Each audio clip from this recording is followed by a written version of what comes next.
नहमदुहु व नुसल्ली अला रसूलिहिल करीम। अम्मा बाद फ़अऊज़ु बिल्लाहि मिनश शैतानिर रजीम। बिस्मिल्लाहिर रहमानिर रहीम। रब्बि इश्रह ली सदरी व यस्सिर ली अमरी वहलुल उक़दतम मिन लिसानी यफ़क़हू क़ौली। मोहतरम नाज़रीन इकराम, यासिन शाह जब्बारी रूहानी दुनिया के साथ आपकी खिदमत में हाजिर है और सलाम पेश करता है। अस्सलामु अलैकुम व रहमतुल्लाहि व बरकातहू। नाज़रीन, आज हम आपको जो अमल पेश करने जा रहे हैं वो अमल है जिन्नात के जिस्म में आग लगा देने वाला अमल। अगर जिन्नात आपको बहुत तंग करते हैं, परेशान करते हैं, किसी सूरत आपकी जान नहीं छोड़ते, आपके घर में तरह तरह की आवाज़ें आती हैं, आपको ऐसे लगता है कोई आपके पीछे खड़ा है या आपके पीछे से आपको देख रहा है या आपको कोई साया सा गुज़रता हुआ महसूस होता है या आपको ऐसा लगता है कि कोई शख्स मुसलसल आपकी निगरानी कर रहा है, तो ऐसी सूरत में आप पर जिन्नात मुसल्लत होने की कोशिश कर रहे हैं। अगर ज़ाहिर नहीं हुए तो और अगर ज़ाहिर हो गए तो भी इंशाअल्लाह इसका ये बेहतरीन इलाज है। इस अमल को आप हमारे बताए हुए तरीके से कीजिए, इंशाअल्लाह आप ज़रूर सेहतयाब होंगे। नाज़रीन, अमल का तरीक़ाकार ये है कि सबसे पहले मरीज़ को सामने बिठाएं। अगर आप ख़ुद मरीज़ हैं खुदा न खास्ता, तो आपको गुस्ल करना है, सफ़ेद कपड़े पहनने हैं और अच्छी सी खुशबू लगानी है।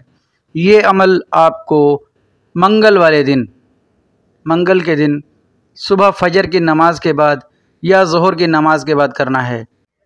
आपने बिस्मिल्लाहिर्रहमानिर्रहीम के साथ ला हौल वला कुव्वता इल्ला बिल्लाहिल अलीउल अज़ीम को आपने 11 बार पढ़ना है और एक पानी का गिलास अपने पास रख लेना है और ये पढ़ने के बाद आप उस पर दम करेंगे और उस पानी को थोड़ा थोड़ा करके पीते रहेंगे।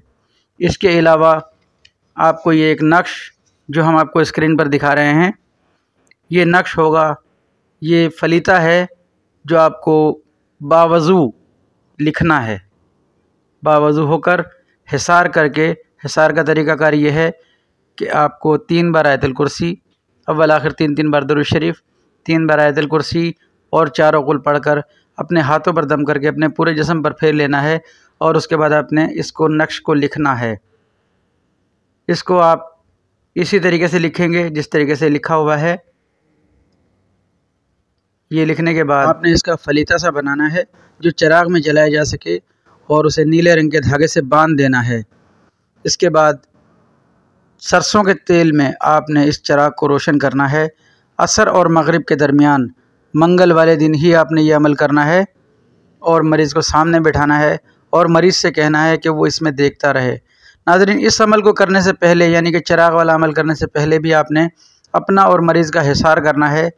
मरीज़ का और अपना हिसार करने के लिए एक छुरी पर आप ये तमाम आयत जो हम आपको बता चुके हैं हिसार वाली, ये आप पढ़कर उस छुरी पर दम करके अपने इर्द गिर्द एक दायरा लगा देंगे और उसके अंदर चिराग रख के और फलीता जलाकर मरीज़ को बिठा देंगे और मरीज़ से कहें कि उसको देखता रहे।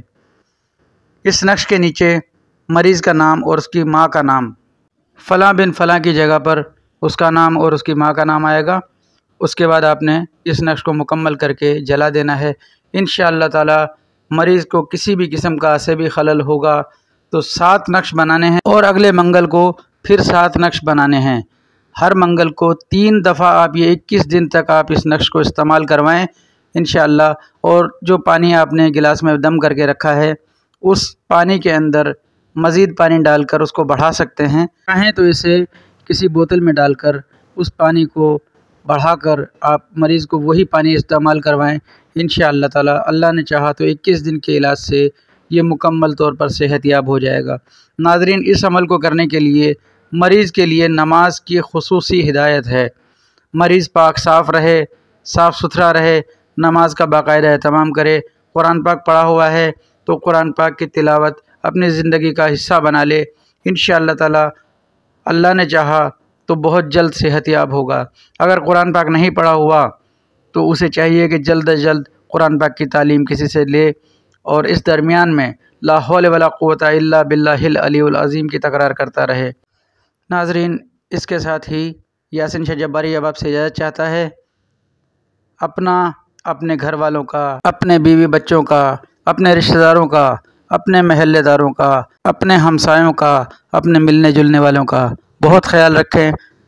यासिन शाह जब्बारी अब आपसे इजाज़त चाहता है इस दुआ के साथ कि अल्लाह आपका, मेरा, हम सब का हामी व नासिर हो। अस्सलामु अलैकुम व रहमतुल्लाहि व बरकातहू।